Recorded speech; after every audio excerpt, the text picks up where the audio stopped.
Hello everyone, welcome back to our channel. Today we will learn about the Advocate General of the State. Advocate General of the State जो राज्य के किसी state के सबसे बड़े law officer सबसे बड़े वकील होते हैं उनके बारे में हम आज जानेंगे। जैसे एडवोकेट जनरल ऑफ इंडिया होते हैं एजीआई, वो highest law officer of the country होते हैं, देश के सबसे बड़े वकील।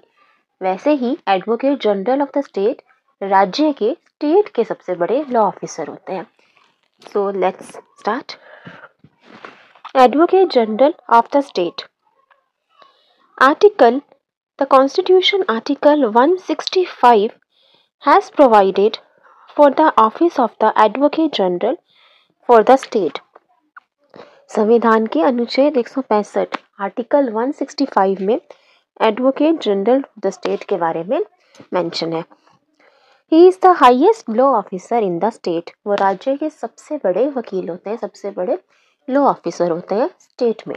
जो एडवोकेट जनरल ऑफ इंडिया है वो highest officer of the country होते हैं और ये स्टेट के लेवल पे सबसे बड़े लॉ ऑफिसर होते हैं। He is the highest law officer in the state. अब हम जानते हैं इनके कुछ functions. The advocate general for the state is appointed by the governor. पहले हम अपॉइंटमेंट देख लेते हैं कि advocate general of the state उनकी अपॉइंटमेंट, उनकी नियुक्ति कौन करता है। ही is appointed by the governor. उनकी नियुक्ति गवर्नर राज्यपाल द्वारा की जाती है। उनकी क्वालिफिकेशन क्या होनी चाहिए, योग्यता क्या होनी चाहिए। ही और she must be qualified to be appointed as a जज of high court. High court के जज बनने की क्वालिफिकेशन, योग्यता उनमें होनी चाहिए। एडवोकेट जनरल ऑफ स्टेट बनना है जैसे उसमें हाई कोर्ट के जज बनने की क्वालिफिकेशन होनी चाहिए। अब हाई कोर्ट के जज बनने की क्या क्वालिफिकेशन है एक बार देख लेते हैं। Qualifications, he must be a citizen of India. Number 1, he must be a citizen of India, Bharat के नागरिक होने चाहिए। Second, he must have held a judicial position for 10 years और advocate of high court for 10 years।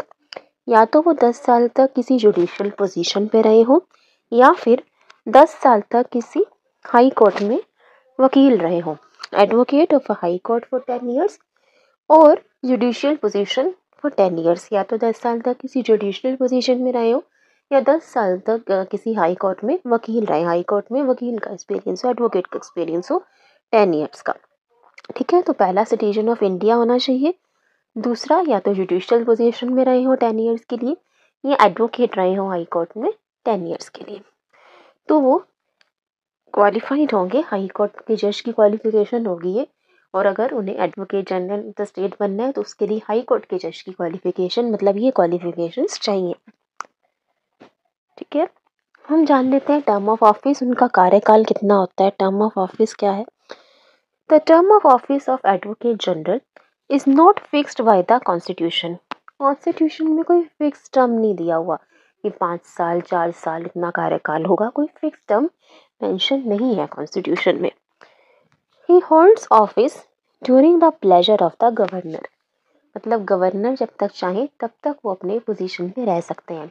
During the pleasure of the governor. ठीक है, governor ही इनको appoint करते हैं और गवर्नर जब तक चाहते हैं तब तक वो अपनी पोजीशन पे रहेंगे। During the as per the pleasure of governor वो अपनी पोजीशन होल्ड करते हैं, कोई फिक्स टर्म नहीं है। No procedure for removal. अब रिमूवल का भी कोई प्रोसेस मेंशन नहीं किया गया कॉन्स्टिट्यूशन में कि एडवोकेट जनरल को कैसे हटाया जाए अपनी पोजीशन में, उसका क्या प्रोसेस है। ऐसा कोई प्रोसेस मेंशन नहीं है, बस प्लेजर ऑफ गवर्नर तक ही अपनी पोजीशन होल्ड करते हैं। कोई रिमूवल का प्रोसेस मेंशन नहीं है, कोई टर्म फिक्स नहीं है। ठीक है, अब रेजिग्नेशन, क्या वो रिज़ाइन कर सकते हैं अपनी सीट से। बिल्कुल कर सकते हैं। He can submit resignation to the governor. वो अपना रेजिग्नेशन, अपना इस्तीफा त्यागपत्र गवर्नर मतलब राज्यपाल को देते हैं। He resigned when the government resigns. जब गवर्नमेंट रिजाइन हो जाती है या फिर कोई नई गवर्नमेंट आ जाएगी, व्हेन द गवर्नमेंट रिजाइंस और is replaced as he is appointed on the advice of the government COM. देखो, उन्हें तो काउंसिल ऑफ मिनिस्टर सीओएम के एडवाइस पे अपॉइंट किया जाता है। जैसे ही सरकार हटेगी या नई सरकार आ जाएगी तब उनको रिजाइन करना होता है। मतलब वो भी हट जाएंगे जब सरकार हटती है या कोई नई सरकार आ जाती है, क्योंकि जो काउंसिल ऑफ मिनिस्टर्स होते हैं उनकी एडवाइस पे, गवर्नमेंट की एडवाइस पे ही उन्हें अपॉइंट किया जाता है। अपॉइंट गवर्नर करते हैं, लेकिन सबकी एडवाइस पे, गवर्नमेंट की एडवाइस पे अपॉइंट करते हैं। तो जैसे ही गवर्नमेंट रिप्लेस हो गई, गवर्नमेंट हट गई, ठीक है, या रिज़ाइन कर देती है सरकार, तो वो भी ऑटोमेटिकली रिज़ाइन कर देंगे advocate general. He is resigned when the government resigns और is replaced as he is appointed on the advice of the government। फिर हम देख लेते हैं रिम्यूनरेशन, उनकी सैलरी अलाउंसेस कैसे होते हैं। The remuneration of the advocate general is not fixed by the constitution. Constitution में कुछ फिक्स नहीं है कि उनकी इतनी सैलरी होगी, इतना रिम्यूनरेशन होगा, ऐसा कॉन्स्टिट्यूशन में कुछ फिक्स नहीं किया गया। Governor determines his her remuneration, उनकी क्या रिम्यूनरेशन होगी ये भी गवर्नर डिटरमाइन करेंगे, राज्यपाल तय करेंगे कि उनकी रेम्यूनरेशन, सैलरी, अलाउंसेस कितनी होगी। अब हम देख लेते हैं duties of advocate general. Advocate general के क्या कार्य हैं, क्या फंक्शंस, उनकी ड्यूटीज क्या हैं। Number 1, to give advice to the government of the states on legal matters refer to him by the governor. Legal matters में जो राज्य सरकार है उनको एडवाइस देना, उनको सलाह देना, कोई कानूनी मसले हैं, लीगल मैटर्स हैं जो उन्हें गवर्नर ने रेफर किए, गवर्नर, राज्यपाल ने जिन लीगल मैटर्स पे, ठीक है, कानूनी मसलों पे एडवोकेट जनरल की सलाह मांगी है, वो उन्हें देनी होगी। तो get advice to the government of state on legal matters refer to him by the governor. तो गवर्नर ने जो उन्हें लीगल मैटर रेफर किए हैं उन पर उन्हें एडवाइस देनी होगी। Perform duties of legal character assign to him by the governor. फिर गवर्नर उन्हें लीगल कैरेक्टर की कानूनी कोई भी ड्यूटी परफॉर्म करने के लिए कहें, ठीक है, उनके पोजीशन से, लॉ से रिलेटेड, लीगल कैरेक्टर से रिलेटेड, तो वो उन्हें परफॉर्म करनी होगी। And discharge functions provided by the constitution और एनी अदर लॉ। मतलब जैसे संविधान में लिखा है कि एडवोकेट जनरल के वो फंक्शंस होंगे तो वो उन्हें परफॉर्म करने होंगे, या किसी लॉ, किसी कानून में मेंशन है कि एडवोकेट जनरल को ये फंक्शंस परफॉर्म करने हैं तो वो परफॉर्म करने होंगे। तो मेनली यही है कि उन्हें गवर्नर को, अगर कोई लीगल मैटर गवर्नर उन्हें रेफर करते हैं स्टेट गवर्नमेंट से रिलेटेड, तो उस पर एडवाइस देंगे, लीगल एडवाइस देंगे, कानूनी मसला है कोई, फिर लीगल कैरेक्टर की कोई ड्यूटी परफॉर्म करने के लिए गवर्नर कहेंगे तो वो करेंगे। फिर संविधान में जो मेंशन है ड्यूटीज उन्हें परफॉर्म करनी है, या किसी लॉ, किसी कानून में मेंशन है कि ड्यूटीज एडवोकेट जनरल स्टेट को परफॉर्म करनी है, तो वो उन्हें परफॉर्म करनी होगी। तो ये फंक्शंस होंगे, कार्य होंगे एडवोकेट जनरल के। अब हम देखते हैं कुछ उनके राइट्स देख लेते हैं कुछ एडवोकेट जनरल के। He has the right to take part and speak in the proceedings of the state legislature but he has no right to vote. मतलब वो पार्ट ले सकते हैं राज्य विधायिका की जो प्रोसीडिंग्स होंगी, ठीक है, उसमें पार्ट ले सकते हैं, हिस्सा ले सकते हैं, बोल सकते हैं, but he has no right to vote. तो स्टेट लेजिस्लेचर्स की जो प्रोसीडिंग्स है उनमें वो पार्ट ले सकते हैं, बोल भी सकते हैं, पर वोट नहीं कर सकते, ठीक है। पार्ट ले सकते हैं, अपना पॉइंट रख सकते हैं स्टेट लेजिस्लेचर की प्रोसीडिंग्स में, पर वोट नहीं कर सकते, मतदान नहीं कर सकते। राइट्स ऑफ एडवोकेट जनरल के राइट्स देखते हैं। He enjoys all the privileges and immunities that are available to a member of the state legislature. राज्य विधायिका के सदस्य को, मेंबर ऑफ स्टेट लेजिस्लेचर को, जो एमएलए हैं, उनको जो इम्यूनिटीज, जो प्रिविलेजेस, जो उनको राइट्स मिलते हैं, ठीक है, उनको जो बेनिफिट्स मिलते हैं, वो सभी एडवोकेट जनरल को मिलेंगे। Then enjoys all the privileges and immunities that are available to member of the state legislature. राज्य विधायिका के जो सदस्य हैं उनको जो इम्यूनिटीज, जो प्रिविलेजेस मिलती हैं वो एडवोकेट जनरल को भी मिलती है, ठीक है।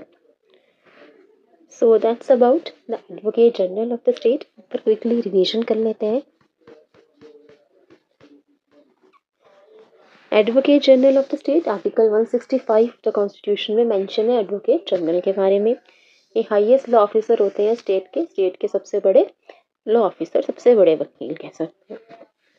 एडवोकेट जनरल की नियुक्ति राज्यपाल, गवर्नर के थ्रू की जाती है। उनकी क्वालिफ़िकेशन होनी चाहिए जो एक हाई कोर्ट की जज की क्वालिफ़िकेशन है, उतनी क्वालिफ़िकेशन, उतनी योग्यता होनी चाहिए एडवोकेट जनरल की। मतलब वो भारत के नागरिक होने चाहिए, फिर जुडिशियल पोजीशन में रहे हों 10 साल के लिए, या फिर कम से कम 10 साल के लिए एडवोकेट रहे हो, हाई कोर्ट में वकील रहे हो। टर्म ऑफ ऑफिस, उनका कार्यकाल कोई निश्चित नहीं है, संविधान द्वारा कोई फिक्स टर्म नहीं है, ठीक है। प्लेजर ऑफ गवर्नर तक, मतलब जब तक गवर्नर चाहे तब तक वो पोजीशन में रहते हैं। रिमूवल का कोई प्रोसेस उन कॉन्स्टिट्यूशन में मेंशन नहीं किया गया कि उनको कैसे रिमूव किया जाए, अपनी पोजीशन से कैसे हटाया जाए, ऐसा कोई प्रोसेस कॉन्स्टिट्यूशन में मेंशन नहीं है। वो अपना रेजिग्नेशन गवर्नर, राज्यपाल को देते हैं, और जब सरकार रिमूव हो जाती है, सरकार रिज़ाइन कर देगी या रिप्लेस हो जाती है, तब एडवोकेट जनरल भी रिज़ाइन कर देते हैं, क्योंकि उन्हें गवर्नमेंट के एडवाइस, काउंसिल ऑफ मिनिस्टर के एडवाइस पे अपॉइंट किया जाता है।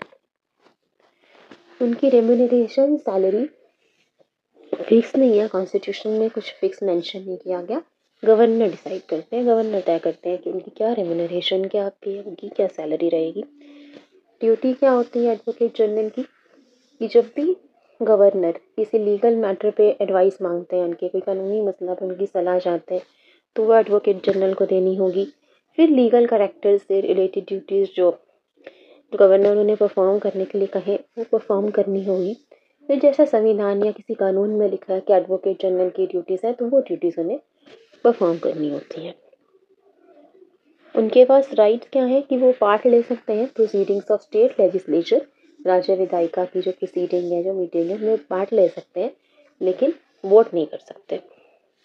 राइट क्या है एडवोकेट जनरल के पास, ये भी अधिकार होता है कि उनकी वही सारी इम्यूनिटीज़, वो प्रिविलेजेस मिलेंगी जो एक मेंबर ऑफ स्टेट लेजिस्लेचर, राज्य विधायिका के सदस्य के एमएलए को जो प्रिविलेजेस मिलती हैं, वो सब उनको मिलेंगी एडवोकेट जनरल को।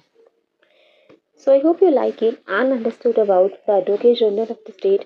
If you have any queries, please feel free to ask. Thank you everyone.